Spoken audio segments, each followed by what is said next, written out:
Silicon ಮಂದಿಗೆ ಹಾಡು dance ಅಂದ್ರೆ ಫುಲ್ ಕ್ರೇಜ್. ಜಾನಪದ ಅಂದ್ರೆ ಕೊಂಚ ಸಪ್ಪೆ ಮೋರೆ. ಆದ್ರೆ ಜಾನಪದ ಕಲೆಯ ಮಹತ್ವವನ್ನ ಮೆಟ್ರೋ ಮಂದಿಗೆ ತಿಳಿಸಲು ಮಹೇಶ್ ಲಲಿತ ಕಲಾ ಅಕಾಡೆಮಿ ಹೊಸ ಸಾಹಸಕ್ಕೆ ಕೈ ಹಾಕಿದ್ದಾರೆ.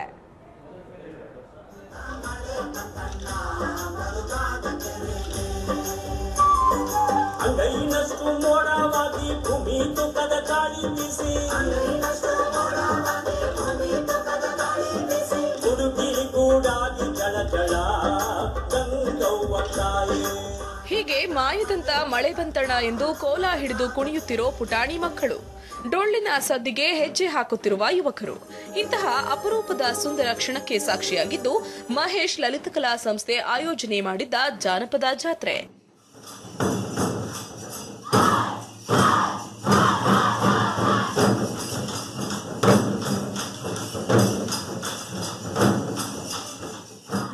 ಕಮಲಾನಗರದ ಕರ್ನಾಟಕ ಎಂಜಿನಿಯರ್ ಅಕಾಡೆಮಿ ರಂಗಮಂದಿರದಲ್ಲಿ ಆಯೋಜನೆ ಮಾಡಿದ್ದ ಜಾನಪದ ಜಾತ್ರೆ. ಜಾನಪದ ಕಲೆ ಹಾಗೂ ಸಾಂಸ್ಕೃತಿಕ ಕಲೆಗಳನ್ನ ಈ ನಾಡಿನಲ್ಲಿ ಉಳಿಸಿಕೊಳ್ಳಲು ಶ್ರಮಿಸುತ್ತಿರೋ ಕಲಾವಿದ ಮಹೇಶ್, ನೃತ್ಯಗಾರ ಮಹೇಶ್ ಮಕ್ಕಳ ತಂಡ ರಚನೆ ಮಾಡಿಕೊಂಡು ನೃತ್ಯ ಪ್ರದರ್ಶನ ಮಾಡಿದ್ರು. ಜೊತೆಗೆ ಸಾಧಕರಿಗೆ ರಾಷ್ಟ್ರಕವಿ ಕುವೆಂಪು ಸದ್ಭಾವ ಪ್ರಶಸ್ತಿ ಪ್ರದಾನ ಕೂಡ ನೆರವೇರಿಸಲಾಯಿತು. ಈ ಕಲಾವಿದರ ತಂಡ ಬೆಳೆದು ಬಂದ ಬಗ್ಗೆ ಡ್ಯಾನ್ಸ್ ಮಾಸ್ಟರ್ ಮಹೇಶ್ ಹೇಳೋ ಮಾತು ಇದು.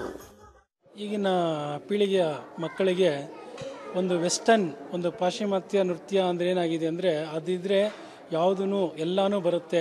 ಇವತ್ತು ಯಾವುದನ್ನ ಒಂದು ಜನಪದ ಗೀತೆ ಆಗಲಿ, ಜನಪದ ಸಾಹಿತ್ಯ ಆಗಲಿ, ಜನಪದ ಮೂಲವಾದಂಥ ನೃತ್ಯಗಳಾಗಲಿ, ಅದನ್ನು ಮಾಡಿ ಅಂತ ಹೇಳಿದ್ರೆ ಅವ್ರಿಗೆ ಎಲ್ಲೋ ಒಂದು ಕಡೆ ಅಸಡೆ ಇರುತ್ತೆ. ಈಗ ಏನಾಗಿದೆ, ಆಂಗ್ಲ ಶಾಲಾ ಮಾಧ್ಯಮಗಳಲ್ಲೂ ಸಹ ಮಕ್ಕಳಿಗೆ ಏನಾಗಿದೆ, ಎಲ್ಲ ಒಂದು ಪಾಶ್ಚಿಮಾತ್ಯ ನೃತ್ಯಗಳಲ್ಲೇ ಎಲ್ಲ ಮಾರು ಹೋಗ್ಬಿಟ್ಟಿದ್ದಾರೆ.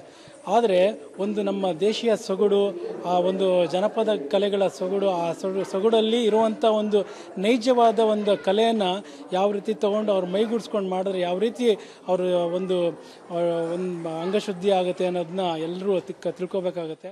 ಇನ್ನು ವೇದಿಕೆ ಮೇಲೆ ಪುಟಾಣಿ ಮಕ್ಕಳು ಕೋಲು ಹಿಡಿದು ಹೆಜ್ಜೆ ಹಾಕಿ ಮಾಯದಂತ ಮಳೆ ಬಂತಣ್ಣ ಎಂದು ಮಳೆರಾಯನನ್ನ ಬರಮಾಡಿಕೊಂಡ್ರು. ಜೊತೆಗೆ ಅದೇ ಯುವಕರ ತಂಡ ಡೊಳ್ಳು ಬಾರಿಸುವ ಮೂಲಕ ನೆರೆದಿದ್ದ ಜನತೆಯನ್ನ ನಿಬ್ಬೆರಗಾಗಿಸಿದ್ರು.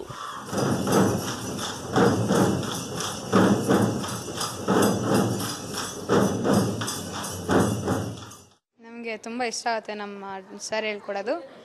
ಅದು ಬೇರೆ ನಮ್ಮ ಸರ್ ತುಂಬ ಈಸಿಯಾಗಿ ಹೇಳ್ಕೊಡ್ತಾರೆ. ಅದು ಬೇರೆ ವೆಸ್ಟರ್ನ್ ಎಲ್ಲ ಡ್ಯಾನ್ಸ್ ಸ್ಟೈಲ್ ಎಲ್ಲ ಹೇಳ್ಕೊಡ್ತಾರೆ, ಭರತನಾಟ್ಯಂ ಎಲ್ಲ ಹೇಳ್ಕೊಡ್ತಾರೆ. ಅದಕ್ಕೆ ನಂಗೆ ತುಂಬ ಖುಷಿ ಆಗುತ್ತೆ. ನಾನು ವೆಸ್ಟರ್ನ್, ಅದಾದಮೇಲೆ ಭರತನಾಟ್ಯಂ ಮತ್ತು ಕ್ಲಾಸಿಕಲ್ ಹಾಗೂ ಫೋಕ್ ಜಾನಪದ. ಫ್ಯಾಷನ್ ಲೋಕದಲ್ಲಿ ಮುಳುಗುತ್ತಿರೋ ಈ ಸಿಲಿಕಾನ್ ಸಿಟಿ ಮಂದಿಗೆ ಕೊಂಚ ಜಾನಪದ ಹಾಗೂ ಸಾಂಸ್ಕೃತಿಕದತ್ತ ಒಲವು ಮೂಡಿಸಲು ಮಹೇಶ್ ಲಲಿತ ಕಲೆ ಸಂಸ್ಥೆಗೆ ಮುಂದಾಗಿರೋದು ವಿಶೇಷವೇ ಸರಿ.